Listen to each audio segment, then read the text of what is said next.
Welcome to The Straight Stitch, a podcast about sewing and other fiber arts. This is episode 75, and my name is Janet Szabo. I'll be your guide as we explore all things sewing. As you can probably hear from my voice, I have picked up a virus. I actually don't feel sick, but whatever it is decided to settle in my throat and my chest, and I could probably sing bass at this point.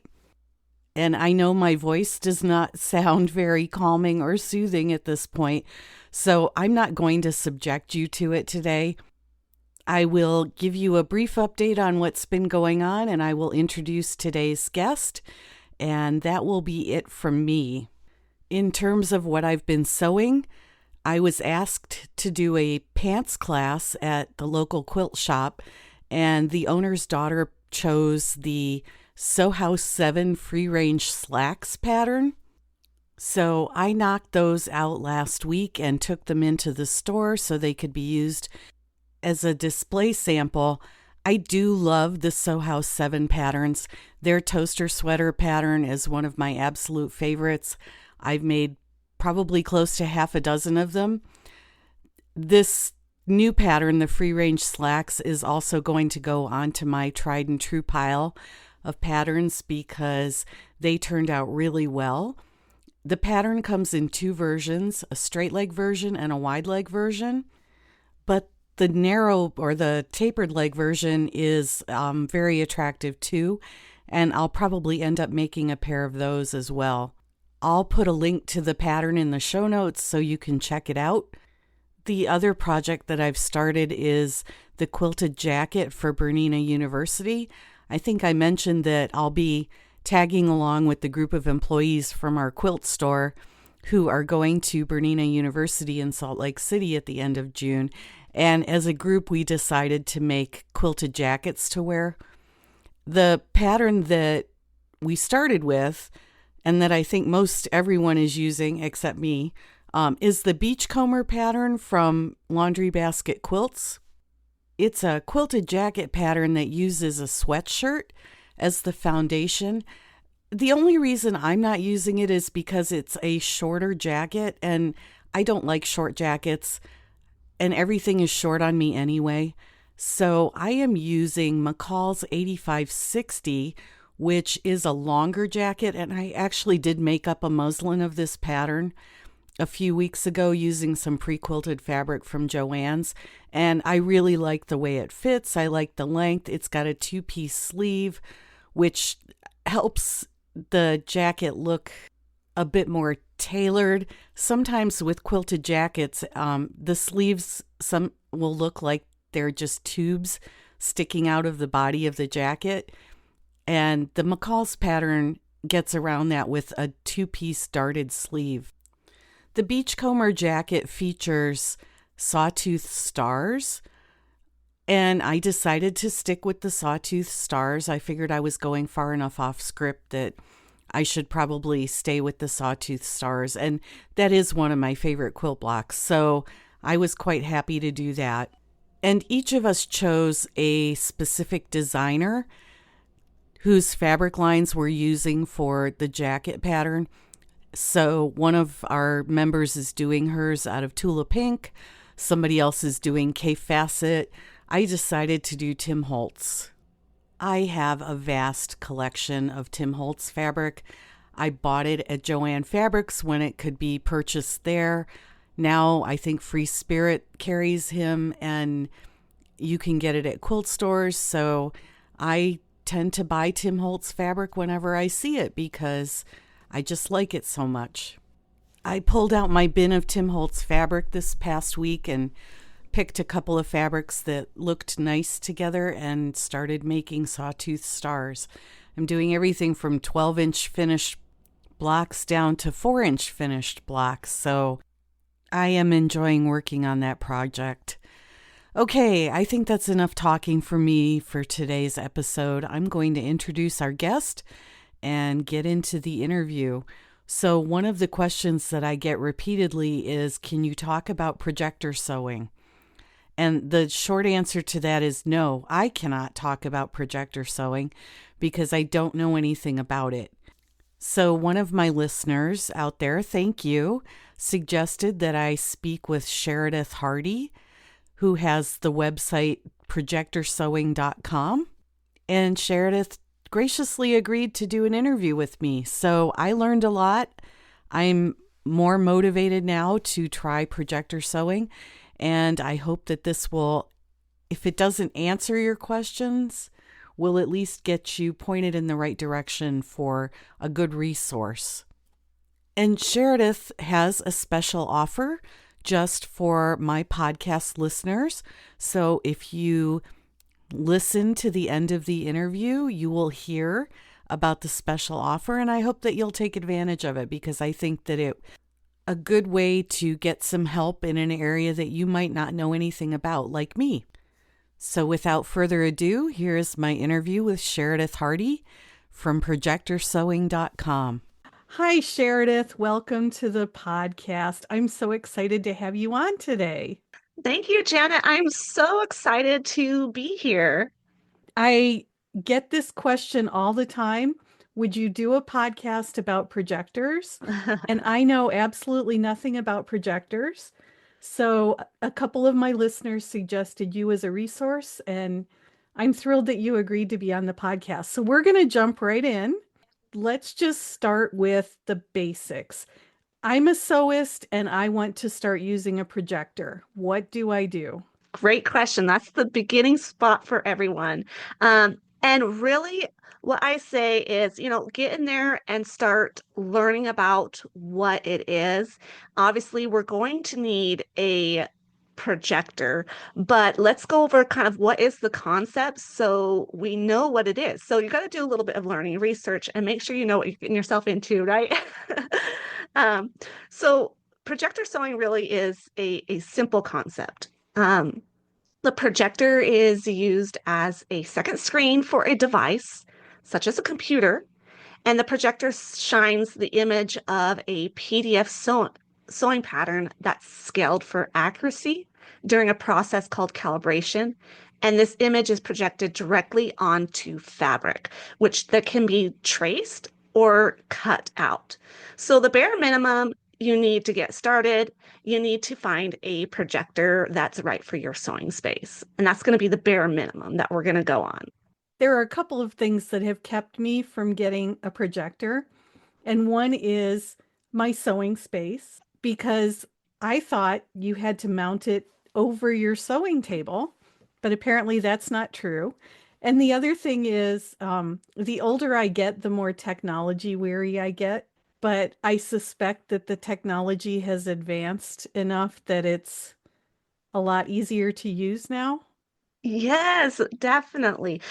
So this is what I get. A lot of people learned about in the early days of projector sewing. In the early days, it started around about 2019, where some sewists got together and they really started experimenting with this idea. And they created the Projectors for Sewing Facebook group. And it was really a collaborative effort to see what works and what doesn't for sewing. They tested out several projectors and they found what was working well. Now, back at that time, calibration was a little bit different than it is today.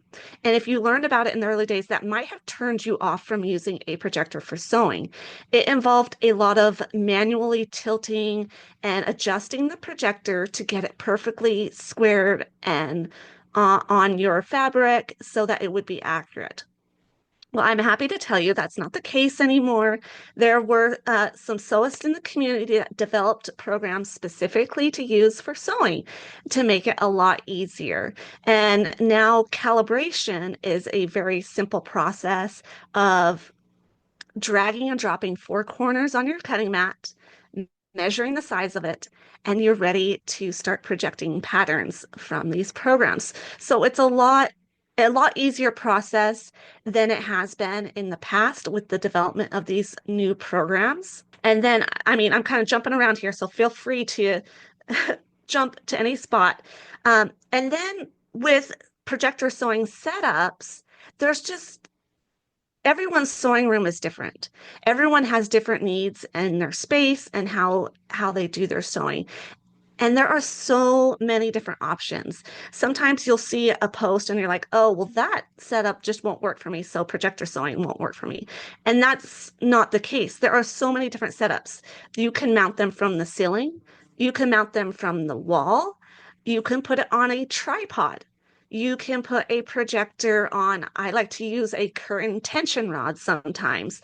And so you don't have to use any holes at all.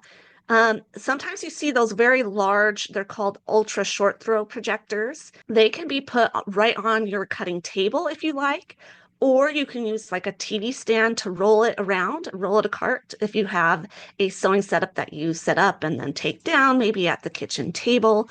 You can roll it to your table and then roll it back to the closet.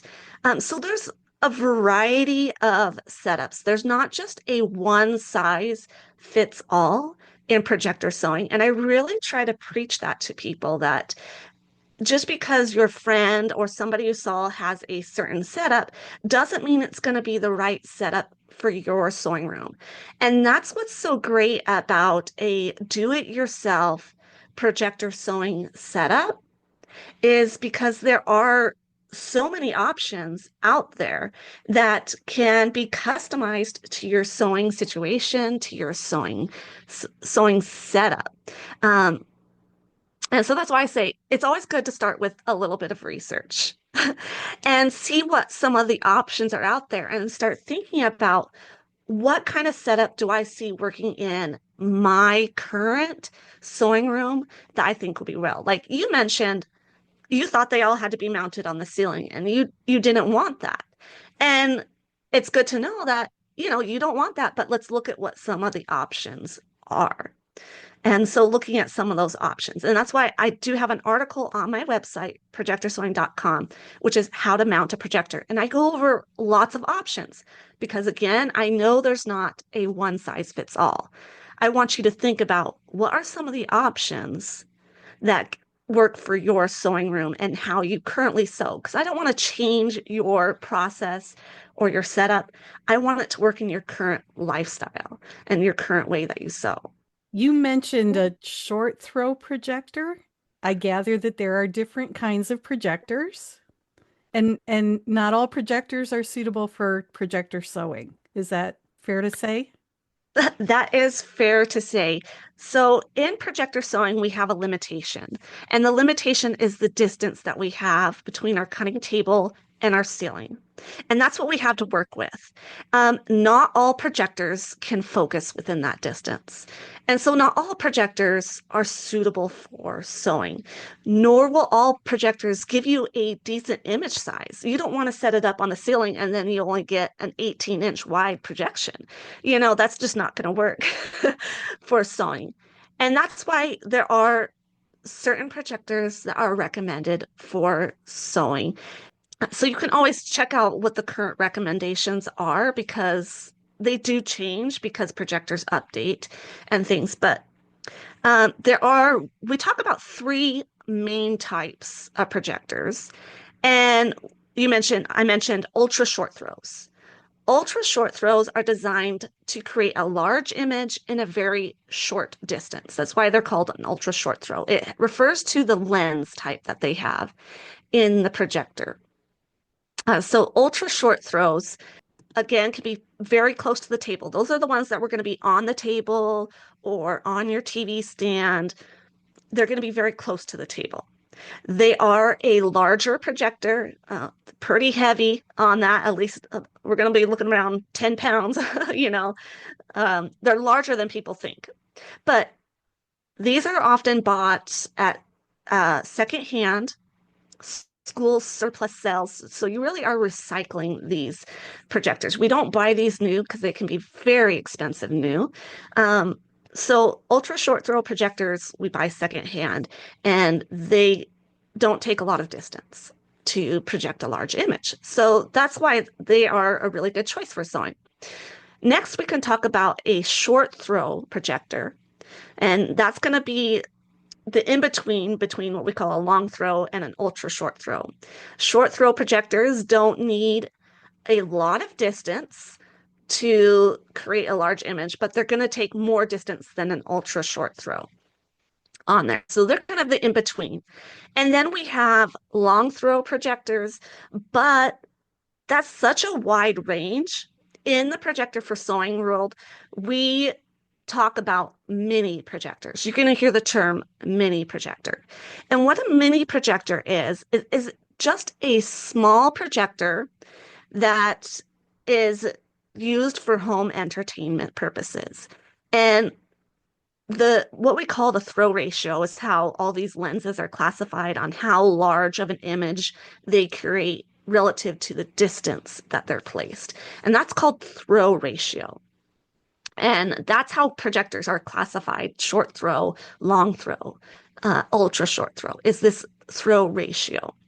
And mini projectors have a wide range of throw ratios. So these ones specifically are tested. I test several of these mini projectors to find which one has creates a large image in that distance. And those ones are the ones that are the recommendations are going to change the most often, because in the projector world, these are often bought on Amazon. They change more frequently than the others, but they are also the cheapest. So lots of people are go towards these. They are, I mean, we're talking under $100 for a projector for these projectors. So it's very cost effective to use one of these to get started.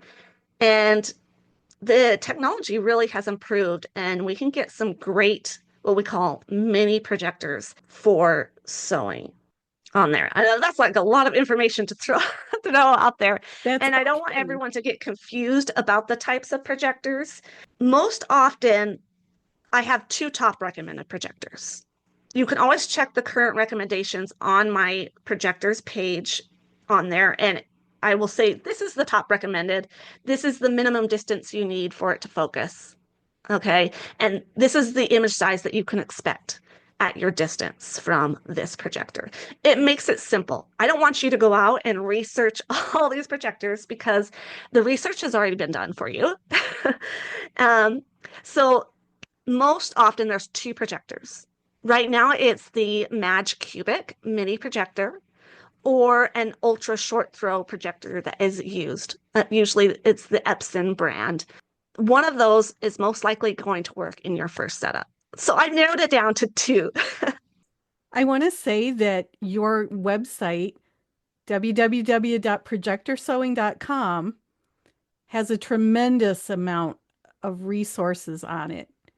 So, yes, if people are getting a little overwhelmed listening to this, they can go to your website and you distill it down. There's lots of articles, there's lots of posts on specific topics. Right. And I say, some people are bombarded with all the information because they want to know it, but then we start telling, this is the difference between this, and this is why we use this projector. The research has been done on there. I give you the top recommendations, and if they'll work for you, you just need to know your distance. You need to know how large of an image you want, and I give you a recommendation on there. I guess my next big question is, how do you get the files to the projector? That's a good question. You have to have a device that projects the patterns to the projector or sends the files. You can't just plug, like I've seen some people try to plug a USB drive into their projector, that's not going to work. Okay. So you need a device like your computer. Think of your projector as a second screen for whatever's on your computer. So if you've pulled up your sewing patterns before on your computer to look at them, that's what we're going to be using. We have programs now. The most common ones are patternprojector.com or Project and Cut. They are two PDF reader programs that are going to also calibrate your projector, and you can use it to open up your PDF pattern files to project those. So you need a device like a computer, a tablet, a phone. Those will all work to send your pattern or the image of your pattern to the projector. Most pattern companies now, indie designers especially, are providing their patterns in projector format. Most pattern companies now that you can buy patterns online, they that provide PDF patterns will now provide what's called a projector file. And this projector file, what it is it's a pattern that's been optimized to be viewed on a projector. It is a single page. That's what we want for projector sewing. It's going to be a single page. It's going to have nice thick lines and large text so that you can see the pattern well when it is projected. And that's what you want to use when you are using a projector is that projector file. It's just a PDF file that's a single page optimized for viewing on a projector. Now, if a pattern company does not have a projector file, you can still project those patterns. And there are ways to use other pattern file types. And I do go over that on the website, how to use those. I go over it. I have a course on Master Projector Sewing, Complete Projector Confidence that's going to take you step by step and answer kind of like all the questions we're going over today in depth and take you step by step. How do you use those pattern files? How do you send them to your projector? How do you get set up, and how do you choose that projector?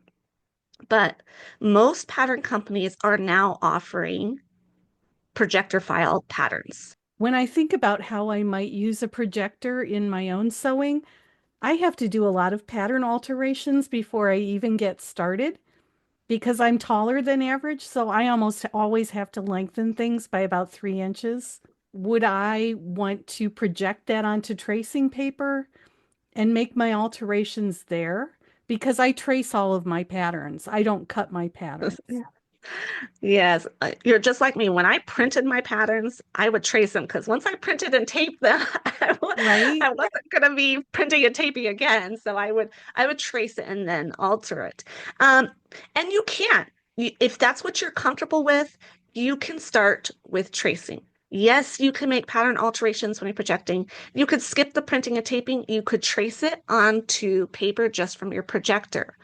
And some people do start with just that, and that's how they will make pattern alterations when they use a projector. But some pattern alterations can be done what we call on the fly while projecting and cutting. So you can lengthen or shorten. I have the opposite problem of you. I have to shorten a lot of my patterns. Um, and you can do that on the fly by shifting the image so that the pattern is shortened. And there's kind of a process to it, and it's hard to imagine on a podcast on how to do that. I do have some YouTube videos on lengthening and shortening. Um, that's called on the fly. When you can shift something, or if you're grading between two sizes, you can project two sizes at once and then just cut or trace in between the lines as you go. We call that on the fly alterations. Now, if you're ready to go in depth for more alterations, such as full bust adjustments, the sway backs, you can't do those on the fly. You can't shift and do that. So, what we will do, what many people do, is make digital pattern adjustments.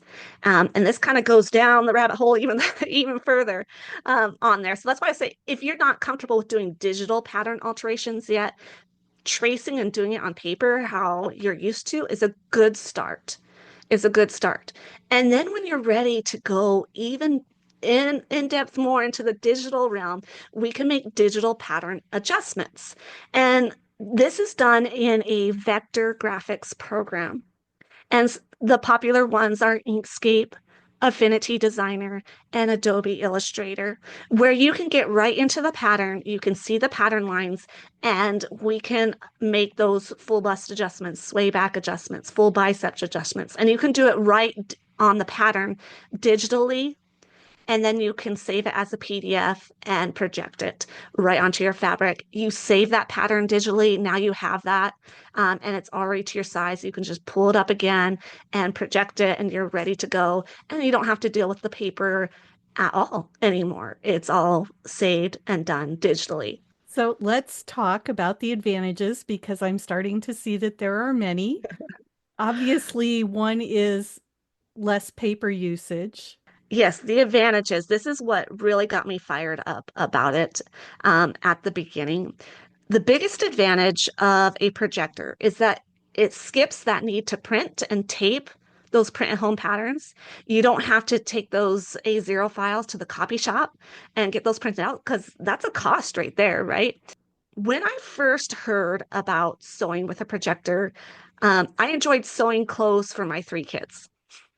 The only problem was they grow like kids, they grow like weeds, right?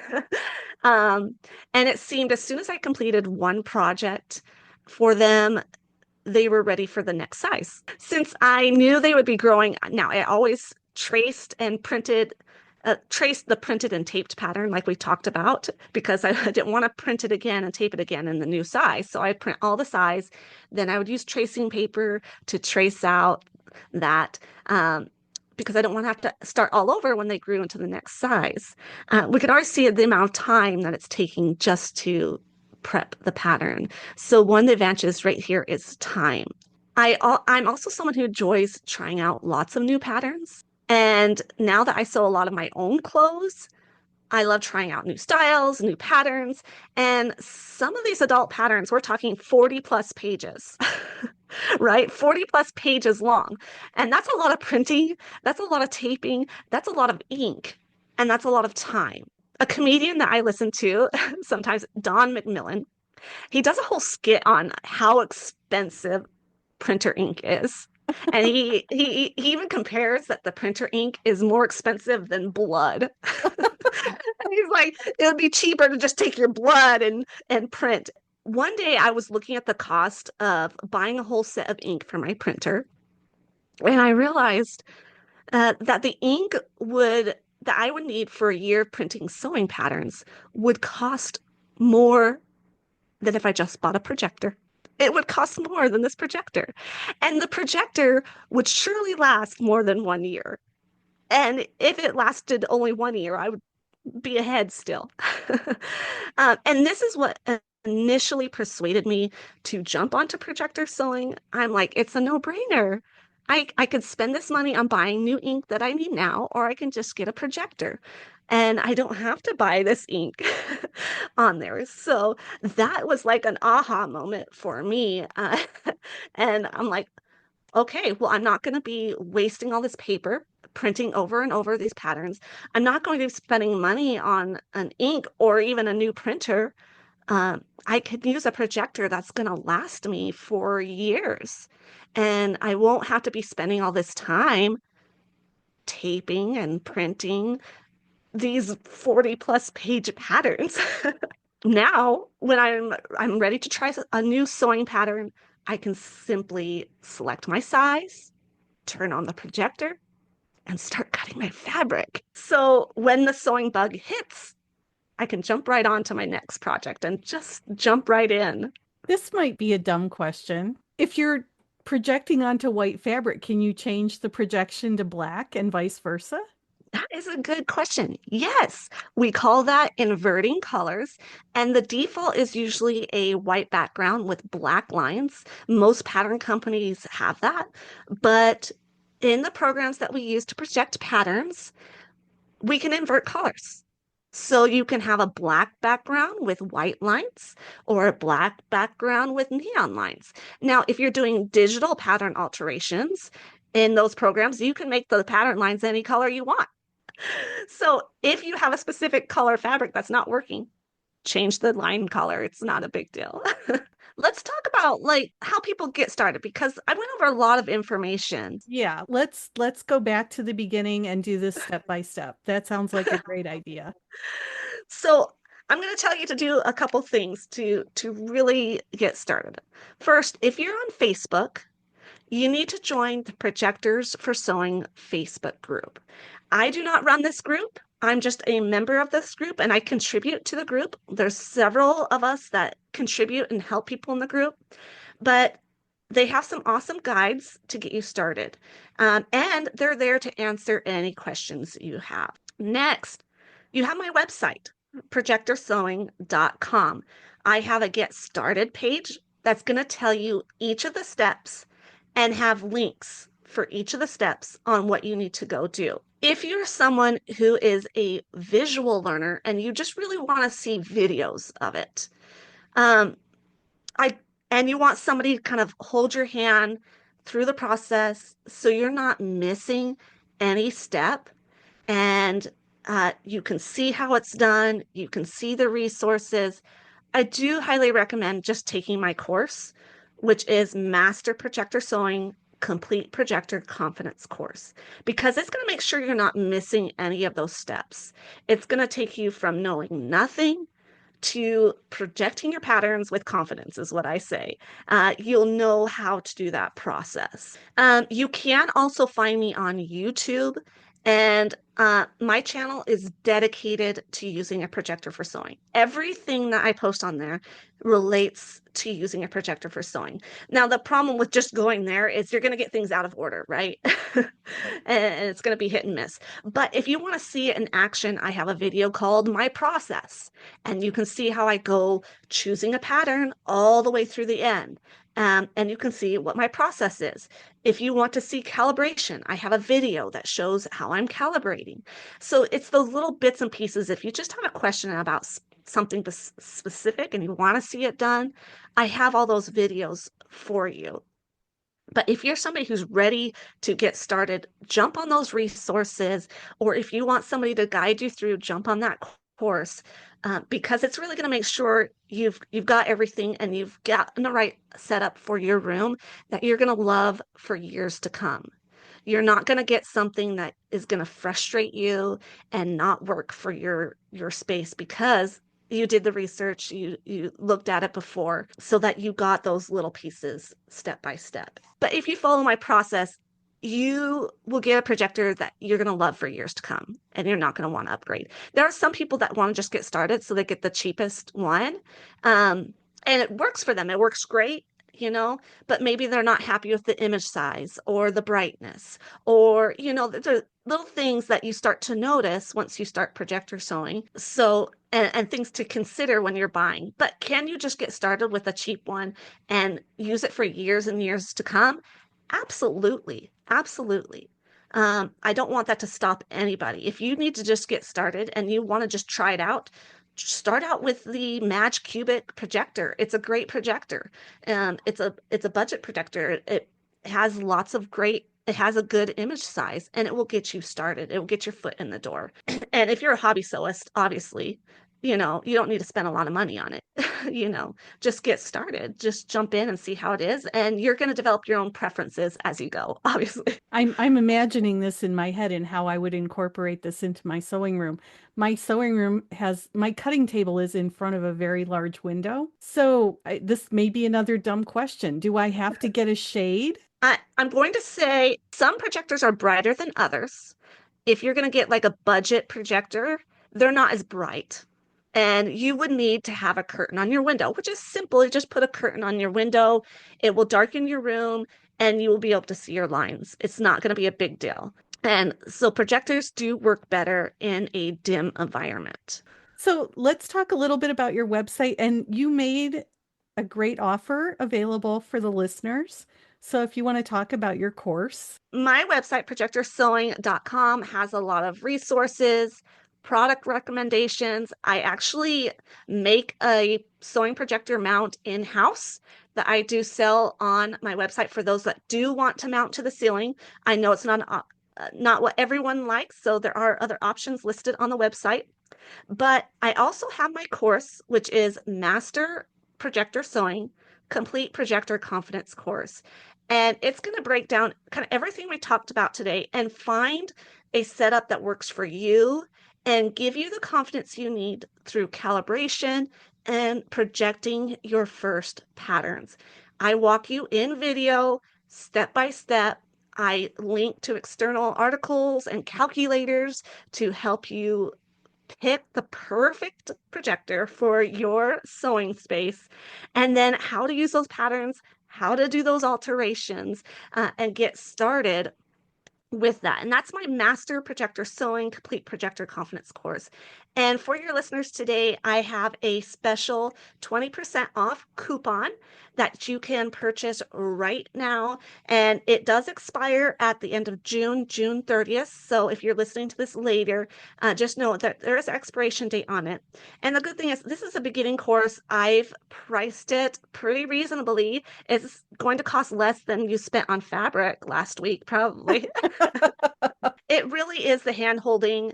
It's going to have videos and it's going to make sure that you're not missing any important steps along the way. Great. I will put that coupon code. It's Straight Stitch, and I will make sure that all that information is in the show notes. Lots of people would ask me questions when I first started projectorsewing.com. I'm like, I'm one person. I can't possibly answer and coach everybody through. So this is my way of coming into your home and holding your hand and coaching you through each of the process as much as I could. I'm duplicating myself as much as I could so I can give you a personalized recommendation and really get you up and going. Do you find that you sew more now because you're not monkeying around with the patterns, with the paper patterns? Oh, definitely. I sew more for me now because before I was like, I am not printing a 40 plus page. I will sew for my kids and every once in a while I would sew like a shirt for me. I'm like, I'm not sewing that dress. I don't want to I don't want to put 60 plus pages together for a dress. But now I'm like, oh yeah, let's sew it all. And I have sewed probably like 70% in my wardrobe now. And before it was just a shirt here or there. In fact, I'm wearing like a completely me-made outfit today. And before using a projector, I did not have many me-made clothes. So it's exploded the amount of clothes that I sew for myself. I like to Franken pattern. So I Hmm. like to take parts of one pattern and combine them with parts of another. Is there a way to do that in the software as So well? so much easier now. I put them all into one file now. Like I'll open up my different patterns and I'll put them all into a new file and have the sleeves. And we didn't talk about this, but what people love to do is called pattern Tetris. And you can arrange all your pattern pieces so you can use the least amount of fabric possible. So that's another advantage. Oh yes. Oh yes. But yeah, you can pull sleeves from one, a bodice from one, a skirt from another, and put it in a new file and give it a name. I like to always make sure I still know what the original pattern was, so I can use instructions as needed. No, that's good to know. Okay. I think we've probably covered everything. I think so. Just enough to get people started. And again, your website is www.projectorsewing.com. I will make sure that all of this is linked in the show notes. Thank you so much for having me today. I love talking about using a projector for sewing, and it's just really brought back my sojo. So That's wonderful. I hope that interview with Sheridith provided you with some useful information.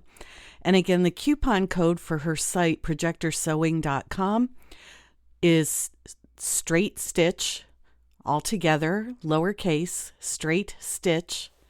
And that coupon code is good through June 30th. And that will give you a 20% discount on the cost of her course. You can check out some additional resources that she suggested. I have listed them on the show notes page at the website, which is www.thestraightstitchpodcast.com. My website is www.janetzabo.com with links to Big Sky Knitting Designs and to my blog. Feedback is always welcome, either using the fan mail feature or leaving a comment on the show notes page or emailing me at janet@janetzabo.com. I do try to get back to everybody. And I really do need to go have a cup of tea now. So I'm going to sign off for this episode. And until next time, I hope you have a great week and that you get to go sew something.